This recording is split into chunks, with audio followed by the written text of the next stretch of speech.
79th independence day চেলিব্ৰেশ্যনৰ উপলক্ষে গোটেই ভাৰতবৰ্ষৰ নাগৰিকৰ লগত অসমবাসী হোজাইবাসীক মই মোৰ অভিনন্দন আৰু শ্ৰদ্ধা জ্ঞাপন কৰিছোঁ আৰু আশা ৰাখিছোঁ আগন্তুক দিনত যি প্ৰকাৰে ভাৰতৰ অগ্ৰগতি হৈ আছে ইয়াৰ এই অগ্ৰগতিটো আমি যেন ধৰি ৰাখিব পাৰোঁ আৰু শক্তিশালী আমি কৰিব পাৰোঁ ভাৰতবৰ্ষত।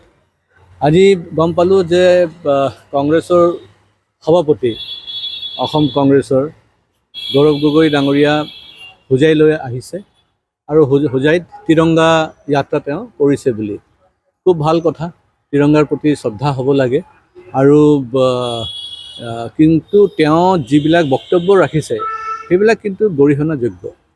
তেখেতে কৈছে যে ভাৰতীয় জনতা পাৰ্টিৰ কোনো লিডাৰ নাই, যিসকলে এজনৰ শ্বহীদ নাই আৰু এই ধৰণৰ যিটো মন্তব্য কৰিছে এইটো দুৰ্ভাগ্যজনক।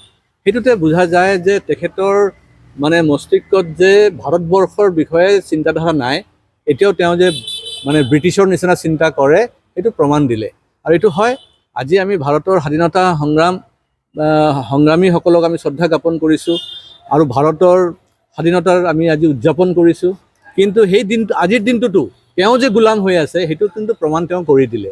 কাৰণ ব্ৰিটিছক আমি খেদি পঠাইছোঁ ভাৰতবৰ্ষৰ পৰা, কিন্তু এজন ব্ৰিটিছ কিন্তু তেখেতৰ নিজৰ ঘৰত সোমাই পৰিছে আৰু সেই ব্ৰিটিছৰৰ গোলাম হিচাপে তেওঁ যে কাম কৰি আছে তেওঁৰ আজি বক্তব্যৰ পৰা আমি প্ৰমাণ পাই গ'লোঁ। তেওঁ ভাৰতৰ ইতিহাসটো জানিব লাগে। তেওঁৰ জন্ম হোৱা নাছিলে যেতিয়া ভাৰতৰ সংগ্ৰাম চলি আছিলে বা ভাৰতৰ স্বাধীনতা লাভ কৰিছিল।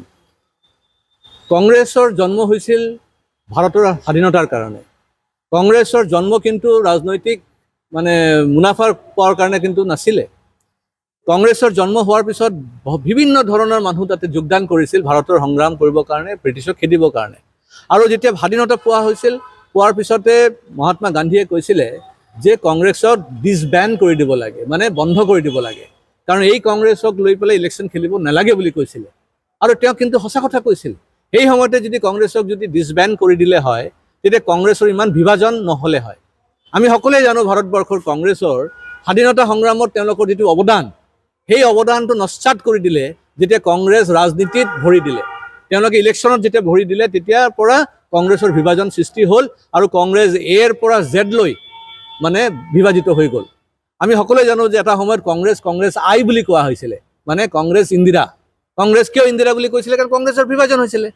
কংগ্ৰেছ তিৱাৰী আছিলে, কংগ্ৰেছৰ বহুত কিছুমান আছিলে, NCP পিছত হৈ গ'ল। আজি তৃণমূল কংগ্ৰেছ ক'ৰ পৰা আহিলে? কংগ্ৰেছৰ পৰা আহিলে। আজি AUDF ক'ৰ পৰা আহিলে? কংগ্ৰেছৰ পৰা আহিলে।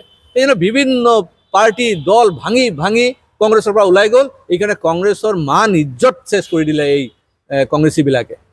কংগ্ৰেছৰ যিটো ঐতিহ্য, কংগ্ৰেছৰ যিটো স্বাভিমান, সেইটো ধৰি ৰাখিব পাৰিলে হয় যদি সেই সময়তে তেওঁলোকে গান্ধীৰ কথা শুনিলে হয় আৰু ডিছবেণ্ড কৰিলে হয় কংগ্ৰেছ পাৰ্টিক, কিন্তু তেওঁলোকে নকৰিলে।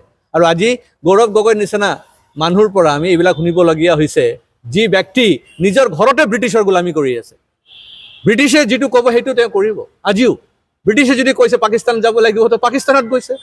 ব্ৰিটিছে যদি কৈছে যে এতিয়া ব্ৰিটেইনত গৈ পেলাই থাকিব লাগিব তো ব্ৰিটেইনত থাকিব লাগিব। ব্ৰিটিছে যদি কৈছে যে নাই ল'ৰা ছোৱালী এতিয়া ব্ৰিটিছাৰ হ'ব লাগিব তো ব্ৰিটিছাৰ হ'ব। এইকাৰণে এই ব্ৰিটিছৰ গোলামৰ লগত আমাৰ কি কম্পিটিশ্যন থাকিব পাৰে কওক?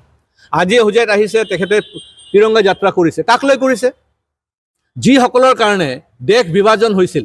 কংগ্ৰেছ পাৰ্টি দায়ী ভাৰতবৰ্ষৰ দেশ বিভাজনৰ কাৰণে। হিন্দু মুছলমানৰ ভিত্তিত যদি দেশ বিভাজন হৈছিল তাৰ কাৰণে দায়ী হৈছে কংগ্ৰেছ পাৰ্টি। আৰু সেই কংগ্ৰেছ পাৰ্টি আজি ইয়াত আহিছে, তেওঁৰ নেতা আহিছে, আহি পেলাই যিসকলক লৈ প্ৰচেছন কৰি আছে সেইখিনি মানুহটোতো থাকিব লাগিছিল ইষ্ট পাকিস্তান ৱেষ্ট পাকিস্তানত।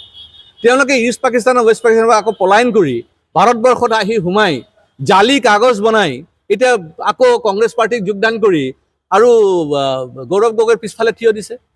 সেইকাৰণে আমাৰ কাৰণে একো চিন্তাৰ বিষয় নহয়। ভাৰতীয় জনতা পাৰ্টি এতিয়া চৰকাৰত আছে, অসমতো আছে, ভাৰতবৰ্ষতো আছে। আৰু এই চৰকাৰ আজি 5 বছৰৰ কাৰণে নহয়, আৰু 30 বছৰ 40 বছৰ চলি থাকিব। কংগ্ৰেছৰ ইমান বয়সে নহ'ব যিমান বছৰ আৰু বিজেপি শাসন কৰি গৈ থাকিব। এইকাৰণে গৌৰৱ গগৈ ডাঙৰীয়া, আপুনি অলপ পঢ়া শুনা কৰক। খালি এই মাইকী মাছ আৰু মোটা মাছ কৰি থাকিলে নহ'ব। আপুনি ভাৰতবৰ্ষৰ ইতিহাস পঢ়ক আৰু আপুনি ব্ৰিটিছৰ গোলামীটো এৰি দিয়ক। আপুনি যিমান দিন ব্ৰিটিছৰ গোলামী এনেকৈ কৰি থাকিব আপোনাৰ মান ইজ্জত আৰু নষ্টহে হ'ব।